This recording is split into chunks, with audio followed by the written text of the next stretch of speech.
welcome to Lead Live, reminding you of your personal genius and how you think in order to actualize what you desire.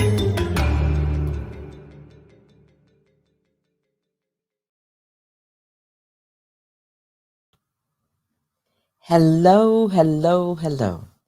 It's a pleasure to be with you once again.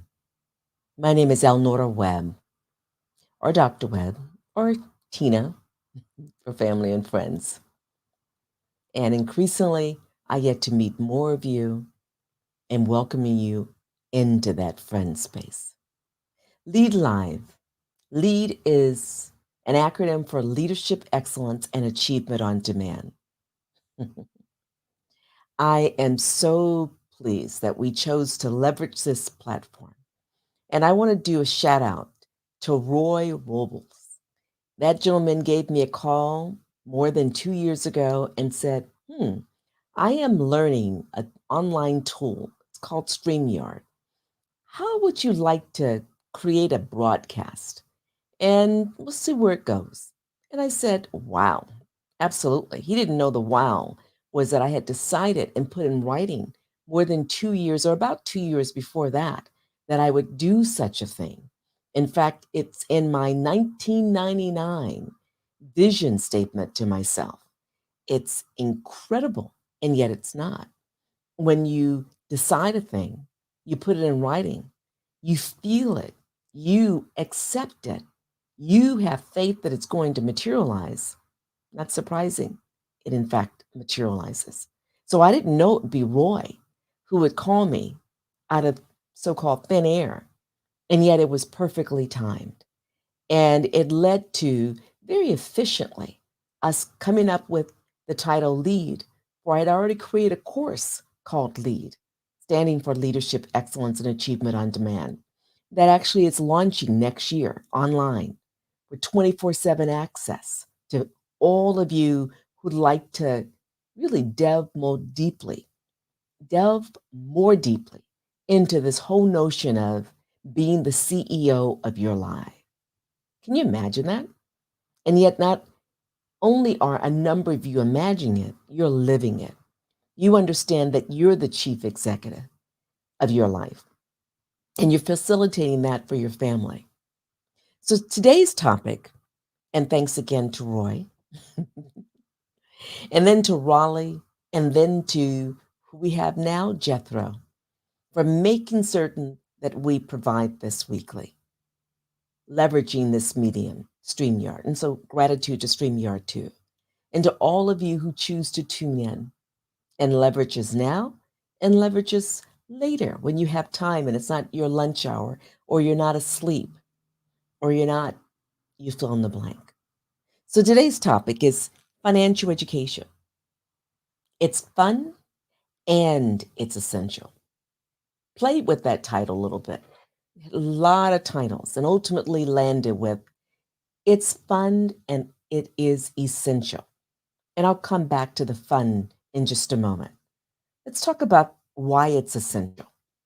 The obvious. I'm not going to share a lot of stuff you can find online or in textbooks, hopefully more textbooks that are in K through 12, in addition to higher education. And most of our formal educational institutions don't provide financial education or financial literacy. And yet, hopefully, that will change and change rather quickly. Because what is it that we need to know is the power, the influence, and the capacity that financial resources provide. So financial education, what does it do? It helps us prepare for a healthier future with sustained or sustaining certain assets, more than just sufficient money in particular, yet also physical assets, technological assets, and more. And yet, those financial resources, understanding that they exist and how to leverage them are so critical. Financial education also informs us in terms of how to protect ourselves, our families, and our community, let alone our greater society, especially those we love. It helps to ensure our knowledge about money, the rules of money, the systems in place to earn, leverage, grow, protect, and access money tax advantage. It helps us to guard against grim outcomes, a grim future. So, what is typically associated with a lack of money? Stress. And stress is the number one cause of what? Diseases, breakup of partnerships, marriages, and business partnerships, poor decision making practices. We're guarding against that with proper financial education. Decision making practices as it relates to credit card. I was talking to this remarkable gentleman. His wife and I are going to be talking tomorrow. He's been in a part of financial, the world, the industry for over 30 years. And his wife is also in financial industry, in the banking industry. And he was making reference to the fact that many of our youth, what happens? They get into college, those who do end up in colleges and universities. And what happens? They get introduced to things before they even know what those things are. For example, credit cards. And short of knowing and being in an environment, in a home environment, or any kind of nurturing environment that provided financial, even if it's basic literacy training, most folks don't even know what a credit card is going in. They're told, oh, you have access to funds. Well, does that mean this is grant money? This is free money? They go out and buy, not even thinking about the consequences because they weren't exposed to the consequences. And before they know it, they have a spending series of habits. They have a buying pattern that leads to what? Recognizing, oh, I've got to pay this back. Having no knowledge of the significance of, for example, compounding interest versus simple interest. May not have even heard of interest to begin with. And then leaving college not only with financial debt, because they may have had to take, or they did have to take out a lot of loans. And those loans have a type of interest that compounds, unless they have a loan that's simple interest. It's a big difference, folks. They have to know that. And then what happens also? They're hoping to get an ideal professional role, bring in income, and then increasingly more young people are looking to build businesses, and yet they have to have the right kind of credit to do that. And then those who are not looking to build businesses and just to get a job may find that they're not securing the roles and they don't even know why. Well, some employers use background checks that look at their credit rating to determine whether they're credit worthy, thus worthy to be employed at that institution. And the young person who's now getting older in his or her 20s are finding out, oh my gosh, what's happening here? And if they're so fortunate, someone will be transparent with them and say, here's what you need. And the rational reaction is, why wasn't I told? And let me tell you, folks, I'll be 64 in just less than 2 months, or in 2 months, excuse me. And I had not heard of a key term until I was over 61 years old. And that term was indexing. Now, of course, I've heard of index cards. I've heard of index in terms of the kinds of accounts in the market. I had not heard of a type of indexing strategy that would allow one to actually not only compound the earnings on their money, compound their money, that would also protect their money, ensure that assuming it's structured, the particular policy is structured correctly, that they don't lose any money, independent of what's happening in the economy and that they can access their money tax advantage. And better yet, depending upon the account, tax free. Who knows this stuff? With the proper financial education, increasingly more of us know this kind of stuff. Otherwise, so many of us are in a state of in responding to unreasonable payments for routine services and other expenses due to a lack of knowledge of alternatives and how to set up ourselves for real financial viability. Heck, progressive realization of worthy ideals, success. So otherwise, we end up having 90+% of our population in the US alone. Now, the rest of the planet is not much different. In the US alone, that have a lack of financial education, and only 5% or so have a solid financial education. What does that bode for this society? In these United States, more poor thinking, more individuals economically disadvantaged, more informing of policies in ways that don't serve the greatest good, more using and employing practices that actually further adds to the level of ignorance. And so there are basic tools available, even books, that could get us up to speed, help us at least understand the history of the monetary system, basic governmental expenditures and debt, and even tax rates. Thinking about The Power of Zero by David McKnight.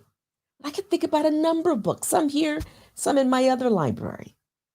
The bottom line is there's a lot of text out there that could quickly ground us if we so choose in order to take ourselves to the next level. And let me just be very clear. I'm not just talking about the 18, 19, 20-year-old. I'm talking about the 70-year-old, the 80-year-old, let alone the 45 and the 55-year-old. We all need solid and benefit from solid financial education. So what's provided via financial education? I've touched on some of the core and indicating why it's important. Rewarding relationships with money. You're like, rewarding relationships with money?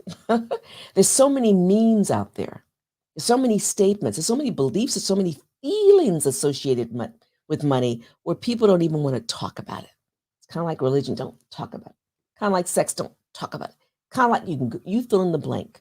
Religion. Don't talk about it. And yet, all those subjects, and especially money, is at the core of what allows us to experience a level of not just financial freedom when we have it, but real freedom to move, to navigate, to make decisions, or to exercise our decisions that we've already made. Freedom to express. Think about our relationship with money. Money is a tool for us, and we're the master. Money is the root of all evil. Stay away from it. Stay away from the wealthy. Which one of those paradigms are you in? I mean, there's many more paradigms. I choose the former because this is real. Yet, if you believe the other is real, it is real until it's not. Money literally is a tool for us. And whether it's a religious text, whether it is a philosophical text, or it's a non-fictional account of the history, some of the core facts around money, we need to leverage those tools.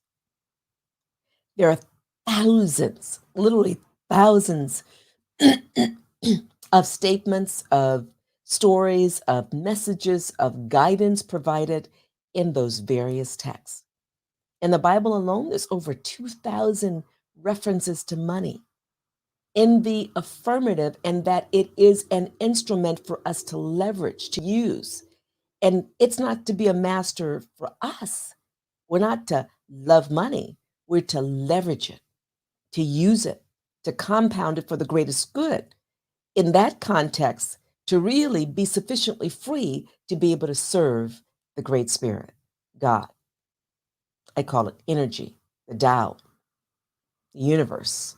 So, an adherence to the universal laws. So, what else does a financial education provide? The right financial education, positive values. Well, we're thinking in the affirmative. Our mindset is a growth mindset rather than a fixed or a harmful mindset. We're understanding that money, again, is a tool for us and we're to be the masters of it. Can't be a master if we have no clue even what the rules of money are. And again, those thousands of texts reveal the power of assets, the means of exchange, and our responsibility to leverage money in particular way or ways that add value.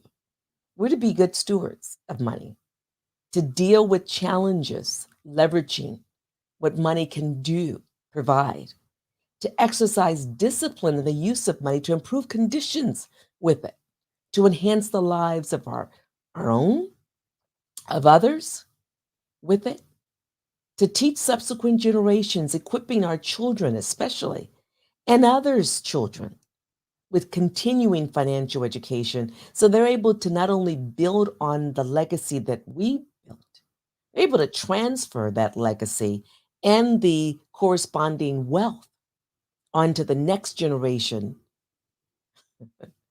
so that collectively we live free to glorify, as I would say, our faith, to honor our families,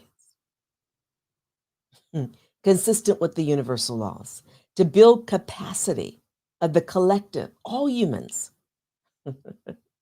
to have fun, experience wellness, understand that the use of the power of compounding interest, knowing the difference again between simple versus compounding interest, simple interest based upon principal amount of a loan or deposit only, compound interest based on the principal amount and the interest that accumulates on it in every period. I mean, simple. There's many ways to simplify that, even that. And knowing the types of savings and retirements accounts that are going to be or that are invaluable to one's growth and development of one's own account. In fact, establishing your own family bank, leveraging A-rated options and opportunities, learning much more via illustrations and with historical performances. And with us, my team and I, and we're expanding team and welcome those who are already licensed life and health agents and those who are other financial experts who are experts in sales and marketing, who are in so many other different fields, industries, accounting,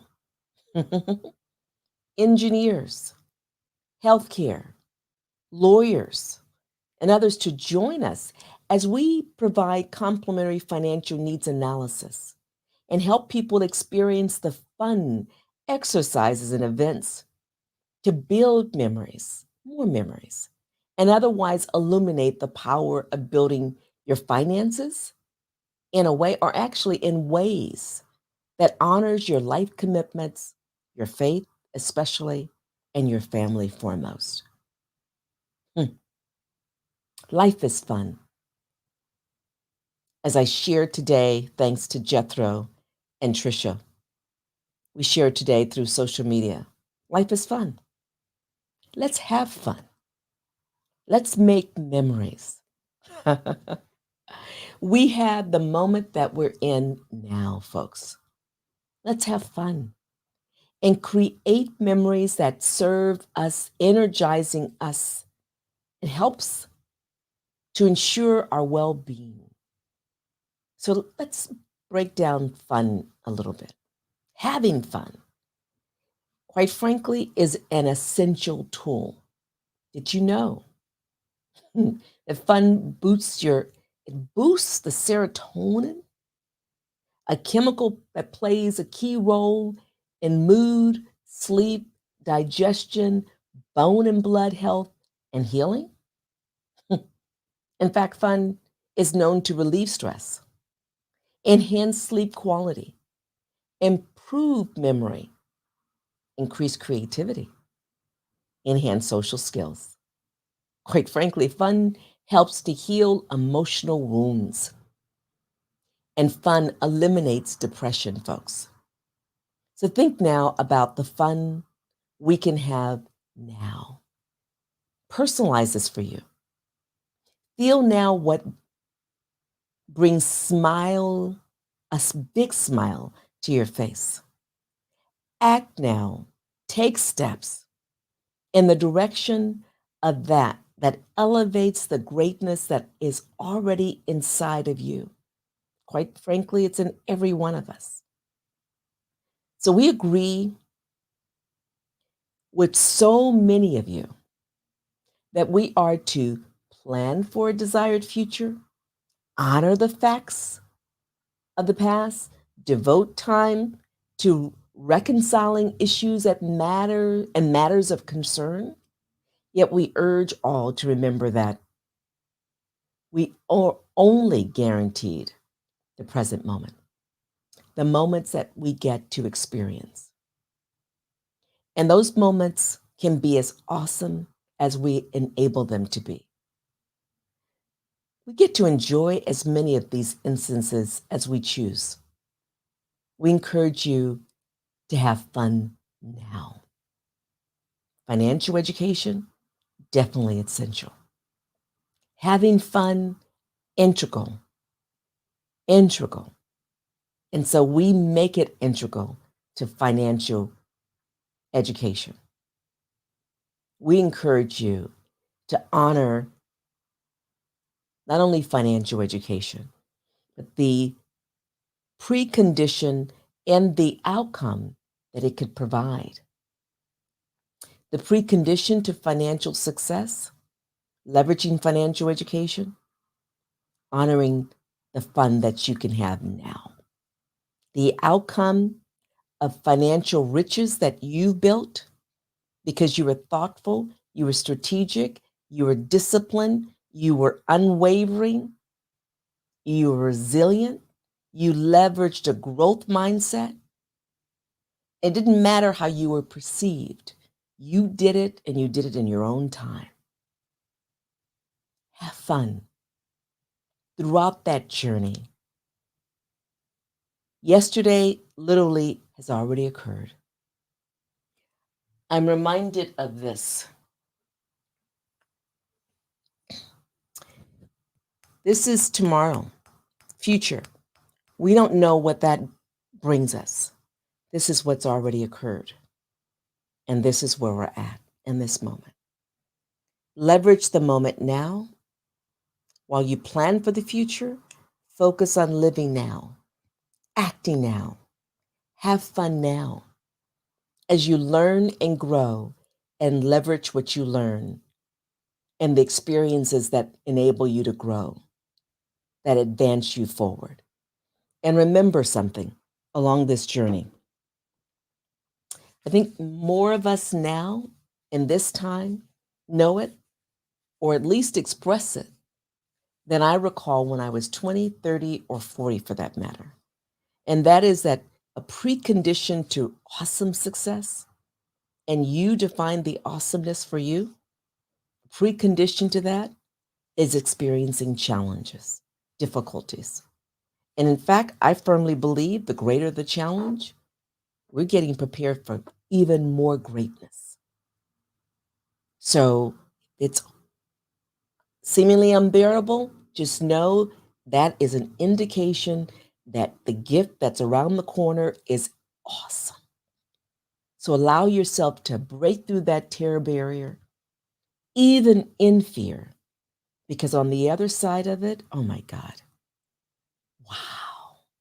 The Great Spirit has so much. And it's just waiting for us to take the steps in the right direction.